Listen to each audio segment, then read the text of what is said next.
Good morning. Good. It was probably easier for some of us to get up this morning than others. I'm one of those who it was not easy for, but I didn't have any choice.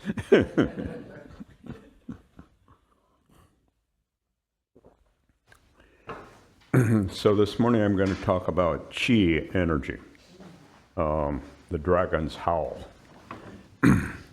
So the oldest text on Qi, the Niye from China, says, when you enlarge your mind and let go of it, when you relax your vital breath and expand it, when your body is calm and unmoving, you can maintain the one and discard the myriad of disturbances. This is called holding the Qi, holding the Qi. So this means not to see the world as a collection of objects, but as a field of wonderful energies. The Tao Te Ching, the time of Buddha in China, refers to this energy as emptiness. The emptiness that's never exhausted. The space between heaven and earth. It is not like a bellows. It is empty and yet not depleted. Move it, and more always comes out. Move it, and more always comes out. The breath of the Tao. The breath of the Tao. So when we sit in meditation, we are aligning ourselves with this bellows, this natural bellows. We're not making ourselves breathe. We're allowing the Tao to move the bellow of our lungs. Dogen calls us the Buddha Tao. Zhuangzi said, second early Buddhist, early Taoist teacher, 200 years after Buddha. The true person of old slept without dreaming and woke without anxiety. Oh my. Oh my. Imagine that.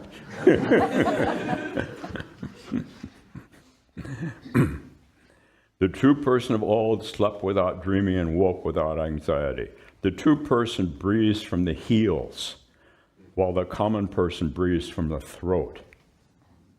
The true person breathes from the heels, while the common person breathes from the throat. So Qi is not a magical superpower, it's just the vibrancy of this. In Indian Buddhism, that's the Naga, the serpent that protects Buddha. But comes the dragon, who was already in China in a very similar role. Resilient, malleable, energy changing, moving. Us. But we get stuck. But it's always manifesting itself. It doesn't know anything except just to be the Qi that it is.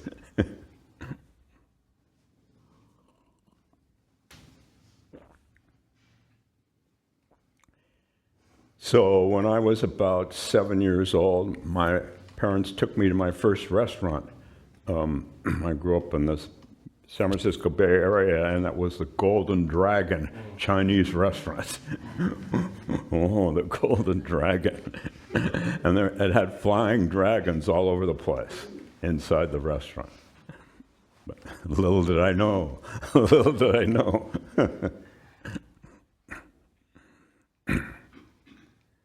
And much later, when I was with a Chinese Zen teacher named Tolong, he said, talking about Qi, when you move your hand, the whole universe moves your hand. That's the flying dragon of Qi. When you move your hand, the whole universe moves the hand. The flying dragon of Qi. Do you get it a little bit? Do you get it? You'll never get it really here, but you can get it. Because it's what you are. It's what you are.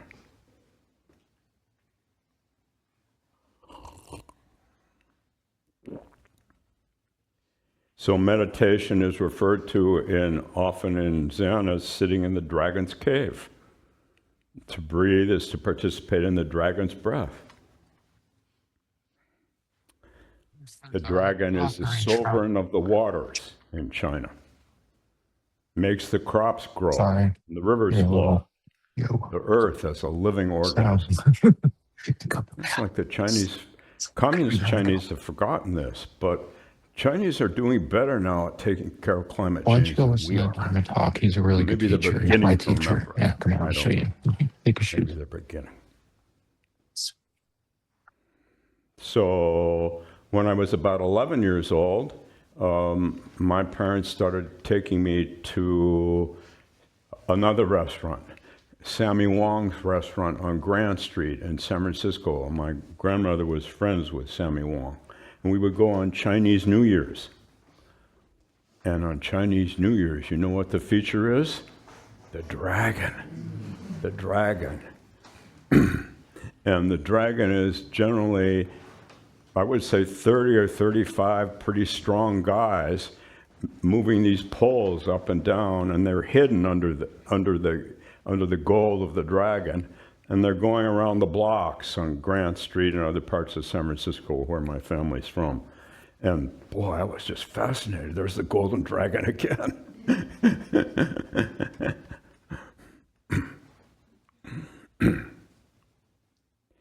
And how many of you are familiar with Feng Shui? Feng Shui, dragon energy in the landscape.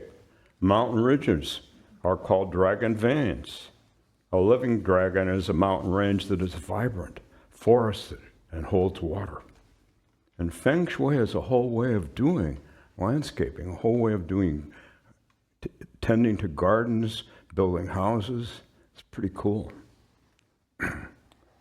A dead dragon is a landscape that's eroded, stagnant, dry.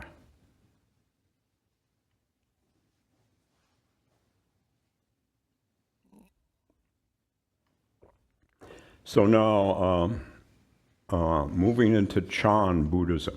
I started before that. Now I'm moving into Chan Zen Buddhism. And I'm going to give 2 examples of dragon energy in Chan. So again, when the Indian Buddhist Naga teachings, Naga serpent teachings, came into China, they transformed into dragon teachings. The Chinese did not like snakes. They did not, I don't know about now, but they did not like snakes. But they already had this wonderful dragon mythology, and so it was a very easy transition, a very simple, easy transition. And dragon energy became the metaphor for the unconditioned mind. The unconditioned consciousness that is chi, our very own consciousness. And yet also the consciousness of this. This. Of course. How else could it be? How else could it be? So, encounter in the Gateless Gate. Oh no, this actually only half of this counter is in the Gateless Gate. There's a teacher named Long Tom, and his name is Dragon Abyss. And the student comes to see Dragon Abyss. And they meet, and the student says to Dragon Abyss, to Long Tom, I see neither dragon nor abyss.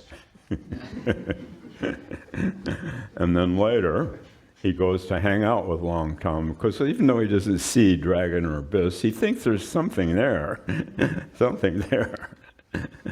So he goes to hang out with him. And here's what it says in the Gateless Gate.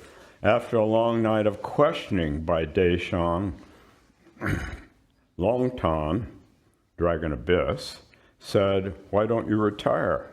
Deishang was handed a candle by Long Tom. As Deishang reached for it, Long Tom blew it out. In that moment of total darkness, Deshan opened up to the wonderful joy emanating from Dragon Abyss. The wonderful joy emanating from Dragon Abyss. That's your own stillness.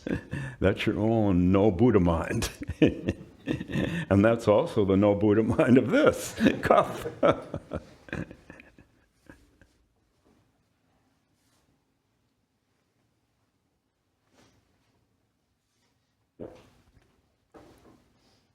So, second story from Chan.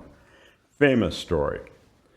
There was a Duke Ye adorned his house with dragon carvings. He had dragon carvings all over the place because he loved them. But then a real dragon came into his house. Oh, he was terrified. He ran away. This is the story. This is the story. So Zen Master Rinzai said to his students, don't be like Duke Ye.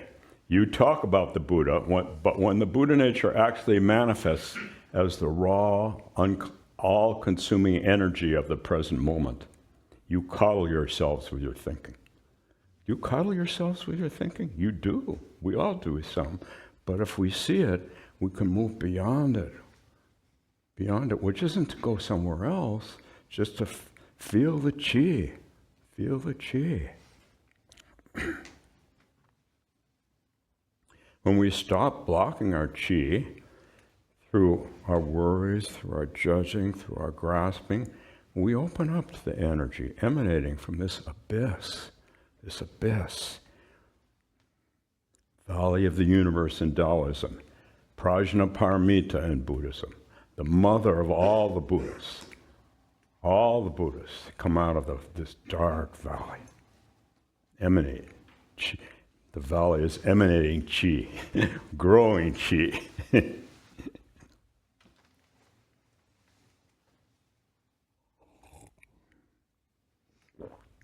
So now I'm going to move to Dogen.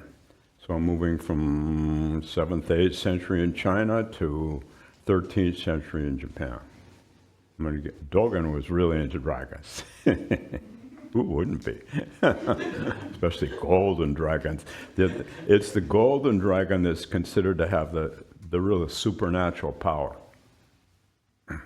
Don't ask me why. But supernatural power is also natural power. It's just chi, not something to get wigged out about. You can just feel it when you uncoagulate your head. Uncoagulate. You're always coagulating your thinking. You don't need to coagulate it, just uncoagulate it.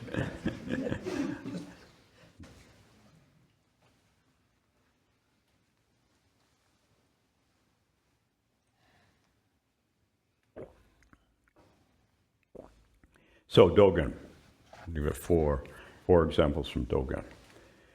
Quotes from Dogen. Because mountains walking is like human beings walking, do not doubt that mountains walk. Even though it does not look like human beings walking, if you doubt mountains walking, you do not know your own walking. So walking is the flow of chi. You think a mountain is inert, you think this cup is inert, we think we're the subjects moving through a dead world of me holding this cup. But the dragon energy is the chi movement, the mountains movement. When we sit, we're the mountain sitting. When we walk, we're the mountain walking.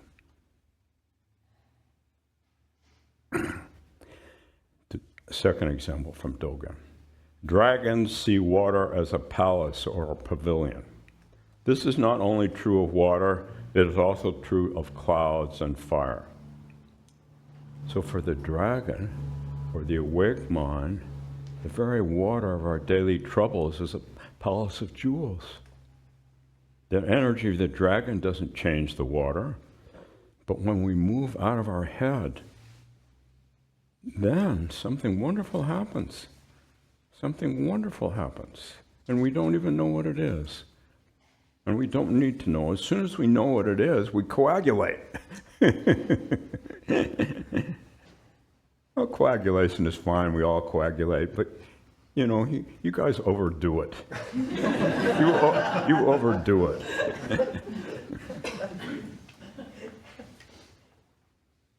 So not with the ear, but with the entire being. I got my notes mixed up here. We uncoagulate, and then we see that the water was always a palace.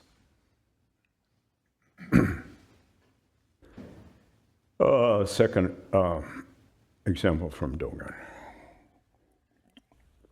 In his Zazenji, he says, the sitting of a Buddha is like the dragon reaching the water, or like the tiger reposing in the mountains. When a dragon reaches water, it doesn't try to swim. It's simply in its element. When we sit in Zazen, we're reaching the water. We're returning to our natural state of dragon energy. Even if you don't think so, just do it. Just do it. Just do it. Then you don't have to think pro or con. You just do it. Third quote from Dogen. Dogen likes to quote the Chinese masters about the dragon. Here's one. The golden carp has passed through the dragon gate. It does not look back to the muddy waters of the past. So we can realize that we were never just a fish struggling in the muddy waters. We were always the dragon temporarily forgetting and getting stuck in the mud. The golden carp has passed through the dragon gate. It does not look back to the muddy waters of the past. The gate, the fish, the waterfall, the dragon, me, you, the cup, the book. Stop seeing the obstacles as enemies. Stop being stuck in the mud. Open the dragon gate. Open it. Open it. Right here. Open it.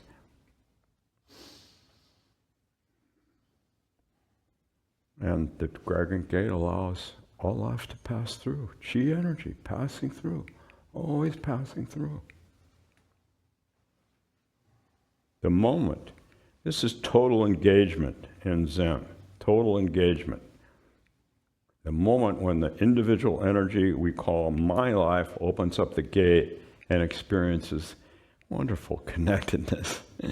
Katagiri called that total dynamic living. Total dynamic living. Remember that? Total dynamic living. You can use any word you want. I don't care. It's not about words. Words can help us, but it's not about words. Much more basic than that. Much more fundamental than that.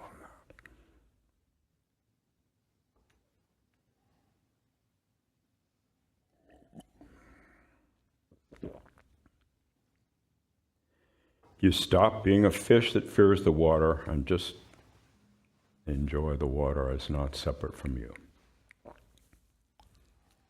So Dogen's fourth example, he's got lots of examples, but fourth example I'm using. He talks about a dialogue between Master Xiangyan and a monk. The monk says to Xiangyan, "What is the way?" And Xiangyan says, "A dragon's howl in a withered tree." A dragon's howl in a withered tree. Dogen's commentary. You should know that the dragon's howl is not a sound like a human voice. It is the resonance of the universe. It is the resonance of the universe. When the dragon howls, the clouds arise.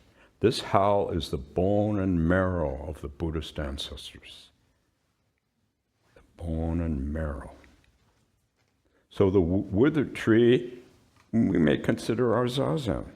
Still, silent, apparently dead to the world, although I know often you're not very dead to the world, but apparently dead to the world. But after you practice for a while, actually really practice, you will be dead to the world when you're in zazen. You will. When my first teacher, Shinryu Suzuki, twice I wanted to talk with him right after morning zazen, and he said, "You've got to wait a minute." And I could see that he was just gone. He was just so gone that I had to wait a minute. Then he kind of went in the bathroom or something, and came back and said, "Now we can talk." Gate. gone, gone. But it takes effort to settle into this chi, but it doesn't take unnatural effort. It's not unnatural, it's your natural chi energy.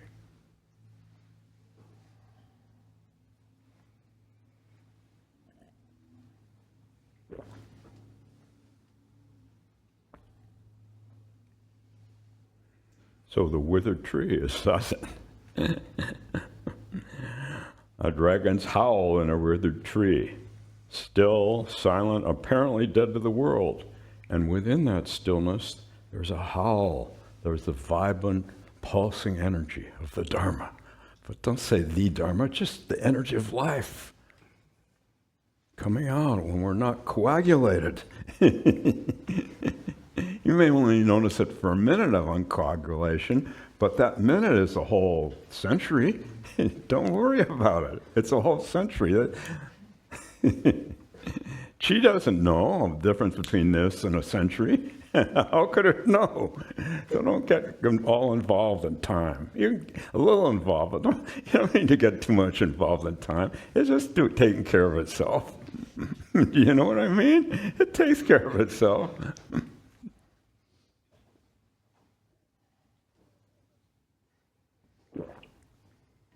We can hear this howl, not with the ear, but with the entire being. Dogen says, the dragon's howl is the sound that is not a sound. To hear it is to see the way. If there is no dragon's howl in a withered tree, there is no way. So, Suzuki Roshi's, my first teacher's editor for Zen Mind Beginner's Mind was my friend. I didn't know her very well, but I like to call her my friend anyway, Trudy Dixon. And this was many, many years ago. And she edited all the talks that turned into Beginner's Mind. And, she did it as those of us who are biased toward Beginner's Mind know, she did a beautiful job. And she got cancer. She was about 10 years older than me, and probably I was, 25 or 35, and she was 35 when she got cancer, or something like that, I don't know. And they were close, she and Suzuki. And so as her cancer progressed, she began coming into the Zendo, but first she couldn't sit on a cushion anymore. She had to sit in a chair. Me sitting in a chair was virtually unthought of back then. But if I had cancer, I got to sit in a chair. Now I'm almost 83, and I get to sit in a chair. But I don't have cancer yet, at least. That's chi energy, too, but we won't go into that. Of course it is. Of course it is. Anyway, she got cancer, so she sat in a chair, and then after a while, her cancer got so bad that they would bring in something like a chaise lounge, and she would sit on the chaise lounge, and just breathe and be there for herself. It's quite moving, And then, of course, she died. And did she die? She died before the book came out. She never saw the book. And we never thought that those talks could turn into a book. And when we heard those talks, they were garbled. These Japanese people don't know how to learn English very well. They were garbled. So she didn't stay alive for the book, which then, was published and became, really the book is the reason that Zen all of a sudden Soto Zen at least, got popular in this country. Anyway, I don't need to dwell on that. This is all just chi energy, but it's all chi energy. It's not just. The just is chi energy. So I thought I was at her funeral. I'm sure I was at her funeral, but when I read the date, I'm sure I wasn't at her funeral. How could I have been there and not been there? I guess that's the chi energy. I think that's my memory, my almost 83-year-old memory. I've heard so many times people talk about the funeral and read so many times about it that I know I was there, even though it's impossible for me to have been there. But the chi energy was there, because it doesn't matter whether you're here or not here. It's chi energy. It's always manifesting itself. Anyway. Oh, so the funeral, yes. So Suzuki, my teacher, my first teacher, was usually very calm and very gentle and very laid back, but once in a while he would just erupt. And at her funeral, he erupted. And he, according to my friends, see, I remember this happening, but I didn't see it. I only saw it online. He wore gold, a gold robe. And I don't know if he had a gold hat on or not. He did sometimes wear a cap for funerals, but I see him in a gold cap. This is dragon garb, right? And then at some point in the ritual, he said, "Go, my disciple. Go, my disciple." I've been practicing. Go, my disciple. I know I heard him say that, although I didn't.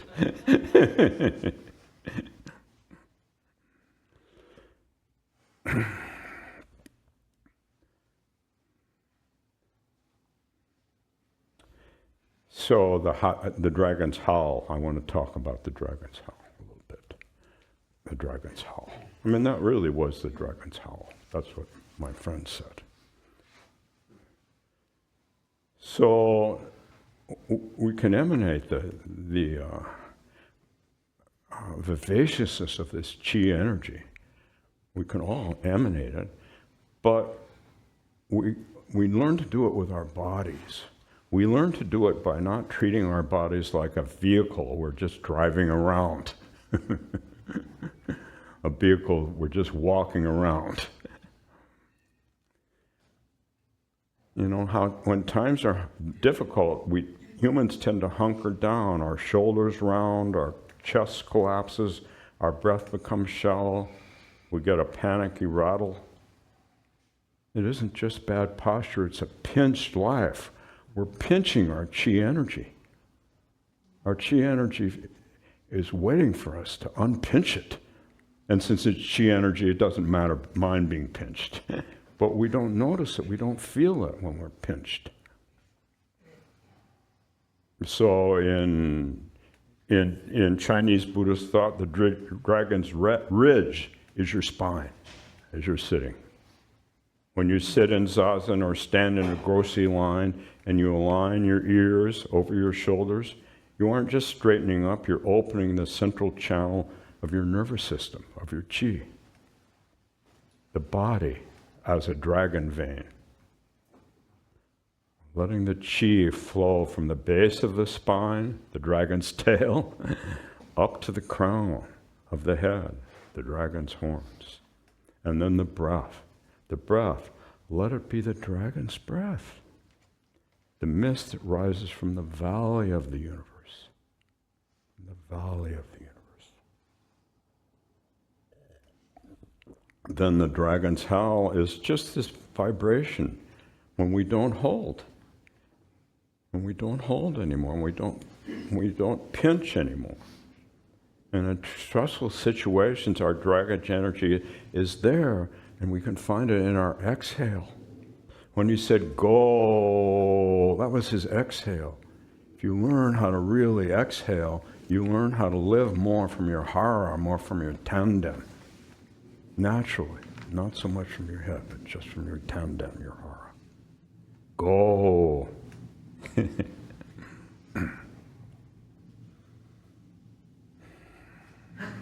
So even in the waiting in line at the wedge, if something a little stressful happens, just breathe, just breathe. And the exhale. Inhale, and then on the exhale, you can feel this wonderful connectedness. Because you're not in your head anymore. The head's important, but we make the head over important.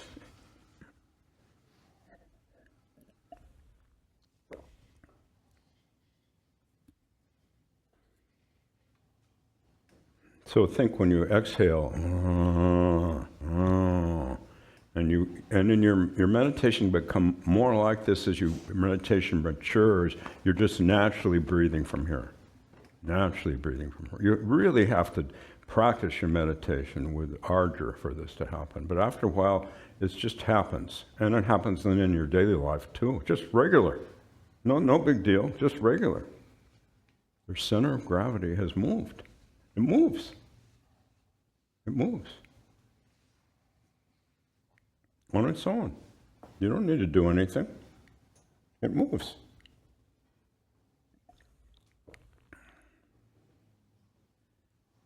So the mistake is thinking that the dragon energy is a peaceful state you find somewhere else. It's here. It doesn't matter what's going on, it's here. So that's the first practice, is a dragon's howl practice, which you can even do in line at the wedge, but you should be quiet while you do it. Well, you don't need to be quiet, but maybe you want to attract it to. But it's just the it is quiet. It is quiet. But if there's some sadness or some angst attached to it, it can be the howl, because there's a lot of angst going on right now in our culture. A lot of sadness about what's happening to our democracy, about how we're treating people that we thought we welcomed to this country. A howl is partly a howl of great sadness. But it's not in our head, it's in our bodies.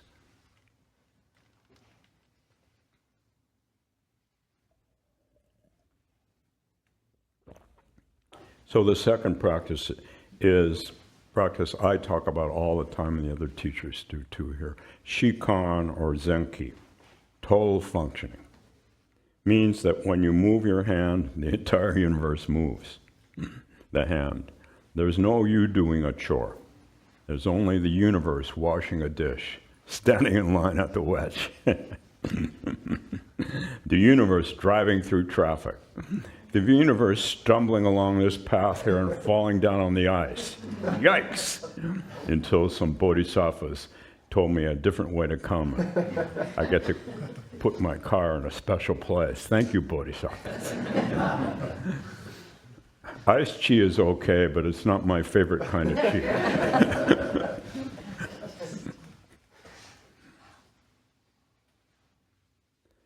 We get exhausted during difficult times because we'll feel caught between past and future.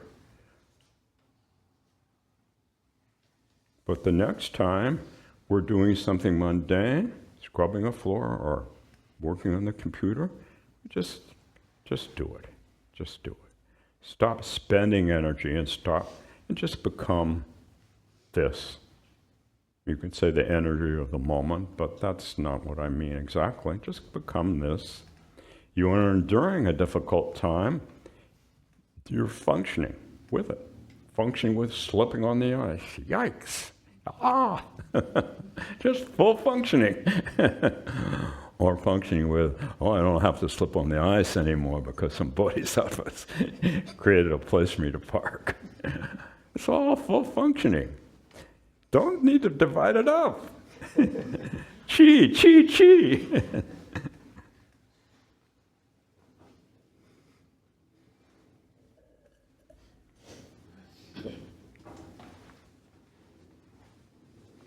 So the third one is facing the true dragon. That's really the courage to stay. Duke Ye ran when the true dragon entered his house. He had all these wonderful dragons all over the place, these statues of dragons, these images of golden dragons. He even invited Chan teachers in who were wearing their gold so he could be with them, their golden dragon. And then when he saw the real dragon, he bolted. But our practice, when the real dragon sticks its head in our window or shows up at the wedge, I don't know why I'm talking about the wedge, shows up at the wedge, we tend to want to run, suppress, because we start to freak out. But we can face the true dragon. We can stay in the room with the real dragon. This is what our meditation teaches us how to do. When a difficult situation happens, and we've been having a lot of difficult situations here, we notice our urge to repress or indulge. And we drop our attention to our hara, to our ten-ten. But don't do it self-consciously. Just let it happen. It will happen on its own. Dogen calls this the dragon's pearl in here, in the hara, in the ten-ten, the dragon's pearl. And again, it's just a metaphor. It's just a metaphor, but it can be a helpful metaphor.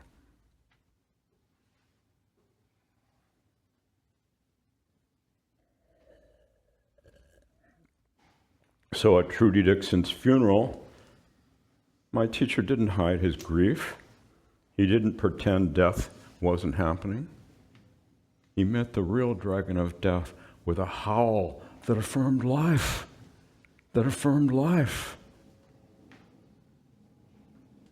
A calm Zen that exists only when things are going well. It's just a carved dragon. It's just a carved dragons are good. They help us, but they're not total dynamic living. They're not. So let's look for the Zen that can howl in a withered tree. Your own Zen. Let's embrace what Zorba the Greek and John Kabat-Zinn call full catastrophe living with our chi energy.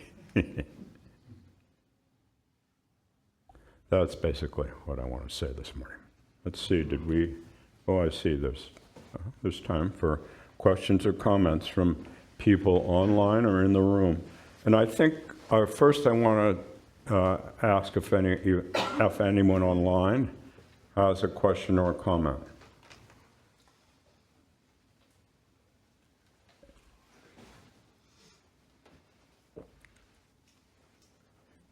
First, I want to ask if anyone online has a question or a comment.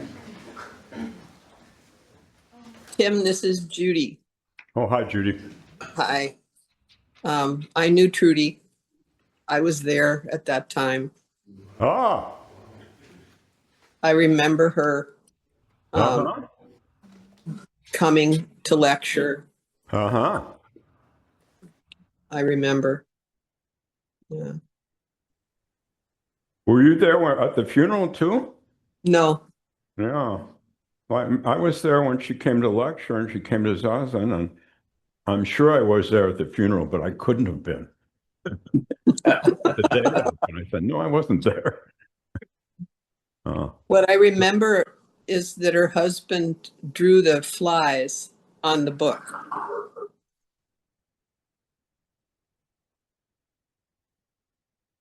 Editions of Zen Mind, Beginner's Mind have the fly.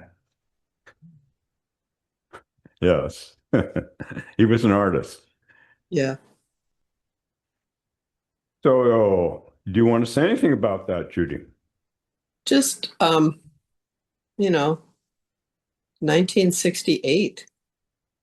1968? These guys weren't even born then. I know. 1968. Uh-huh. Yeah. Wow, you must be old. I am.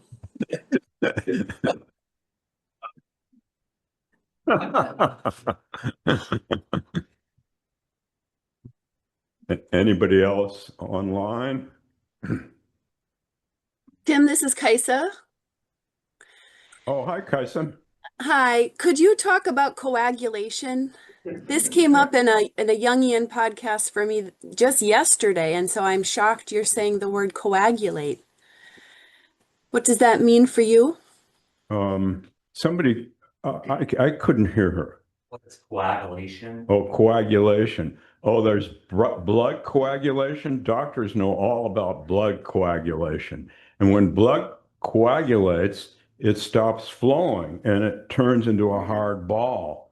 And so coagulation is used, by me at least, to talk about how our mind coagulates. Or we coagulate around our anger, our distress, just in the way blood coagulates. And we need to see a doctor if we have blood coagulation, right? I'm turning to the doctor in the house. Does that make sense, Kaiser? Yes, yep. Do you want me to say something more about that? How do we uncoagulate? What'd you say? I've been coagulating. Sitting like a withered tree. Sorry. We all want to uncoagulate, but I don't know anything more except just sitting like a withered tree. Because we want to uncoagulate, and the chi energy is always uncoagulated. So if we try to get uncoagulated, we're already manifesting the chi energy. You can try to get uncoagulated. That's fine, be my guest, but you're the chi energy already. Just that when you coagulate, you forget you're the chi energy. So how do you do that? Well, Kaisa, in your case, you do that by really taking care of yourself, by really not letting the outside world impinge so much on you. I know you're a really responsible person, that you drain all your chi energy. Does that make sense? Of course, yes.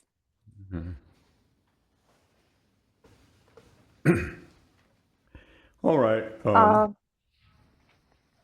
might want to say that coagulation sort of sounds like being set in your ways, and maybe a way for us not to get so set in our ways is to reach out and try to see things from different points of view. That's right.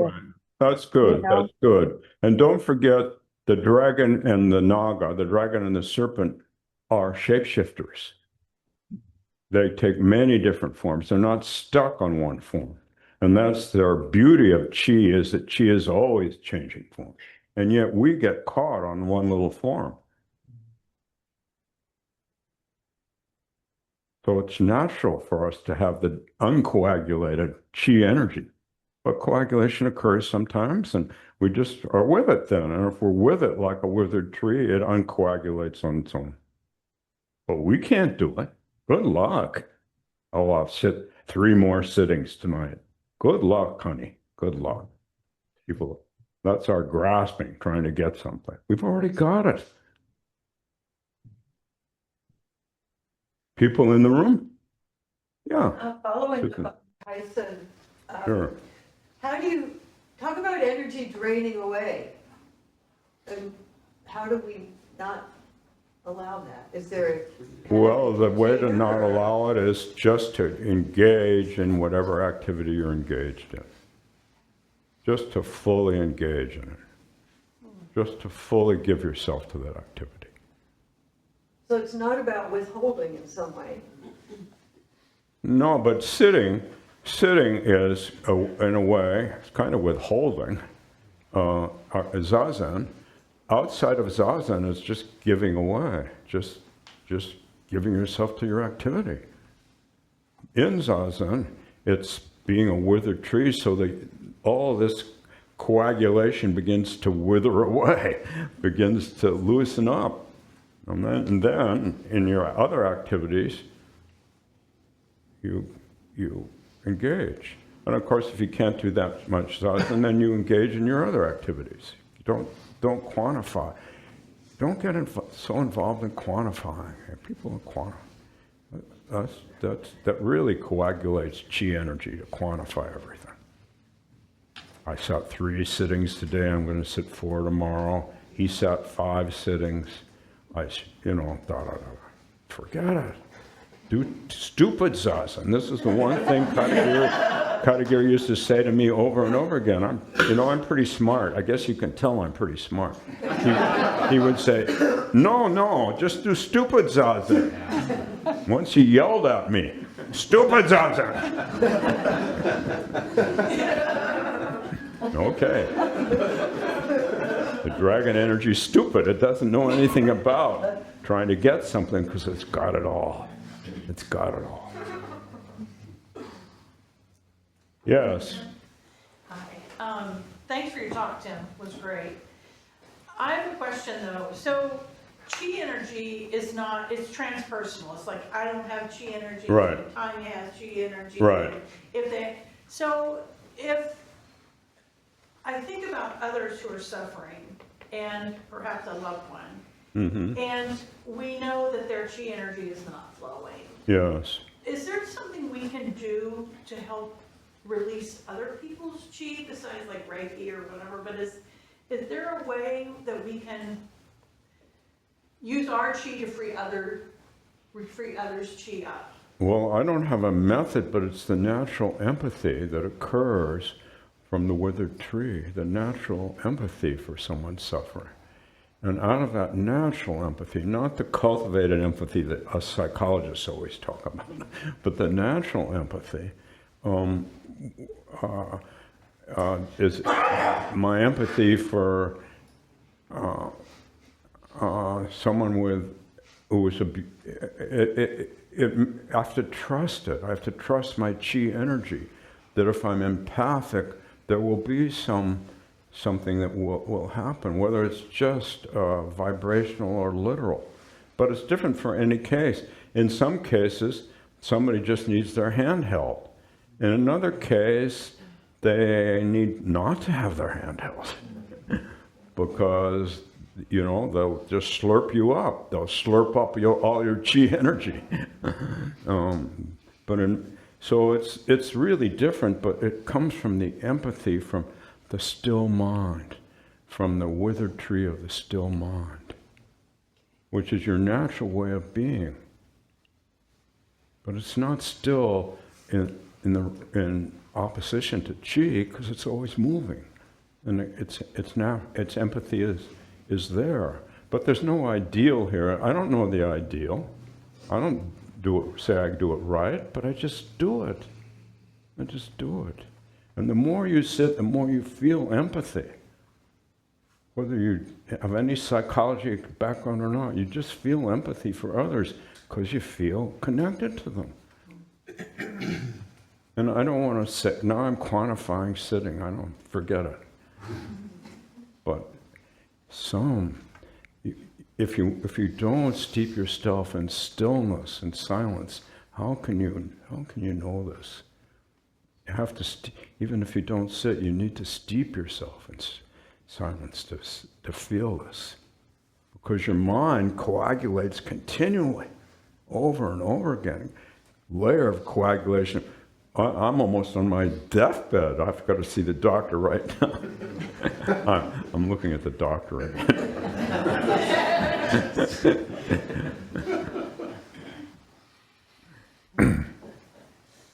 And being almost on our deathbed is fine. It's never too late. The chi energy is always coming through. Yeah. I'm wondering why Duke Ye was that his name? Duke Ye? Pardon? Duke Ye? Dogen? Dogen, yeah. The dragon guy. Yeah, well, Dogen was the last dragon guy I talked about. The one who was afraid.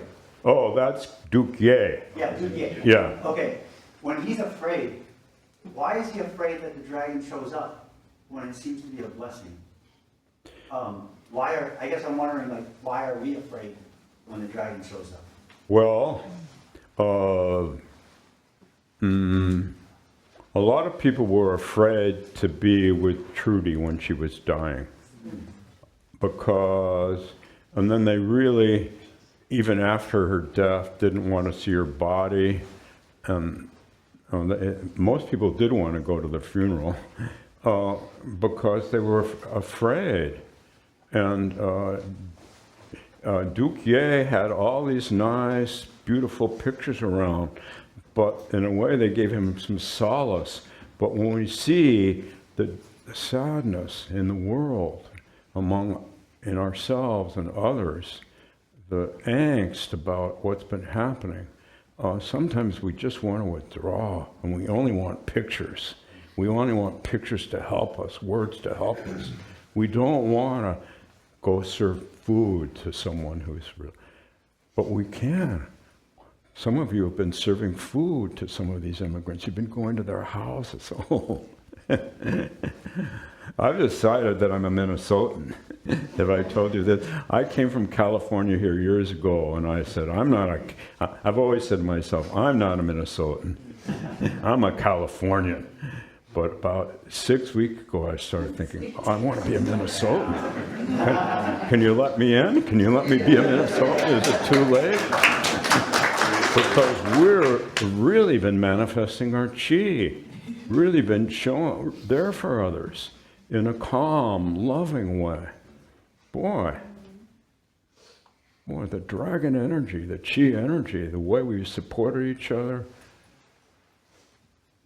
and supported those immigrants is not separate from us. That's beautiful. So, do I have to take a pledge of allegiance to become a Minnesotan? After all these years, I pledge allegiance. So it's that. I like that new flag with a star on it. I can pledge allegiance to that flag. That's a nice nature flag. I like it better than the other flag. Let's see. Oh, time for one more, probably. Tim? Yes. Go ahead. Thank you for talking about practice in the body. Mm-hmm. And I just want to say I'm looking forward to the class that Ted and another person whose name I forget are teaching on March 28th about finding practice in the body. Good. Yes. Okay. That was short. Was there someone else back there? Oh, yes. Tim? Online. Oh, Online. who? Online. Oh, online? Tim? Someone online? Me? Disembodied voice. It's Lawrence. Can you hear me? Yes. Okay. I have a question about your metaphor of coagulation. Yes. Okay, or a comment. If you are wounded sometime and you don't you're not able to coagulate, you'll bleed to death, especially if you're on a blood thinner.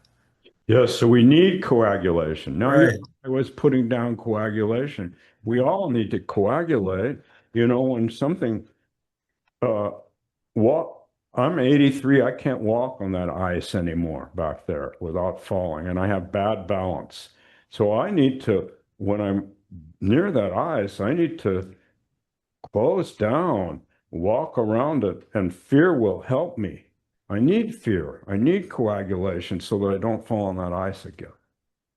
Coagulation is essential. I'll coagulate more. But we don't want to overcoagulate when we don't need to. Right. Yes.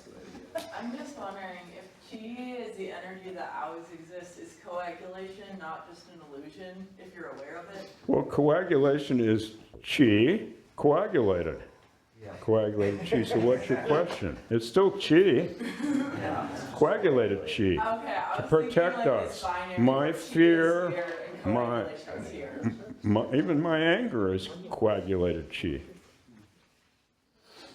I think that was my question. Okay, sure. We need to have anger sometimes. It protects us. Yeah, thank you.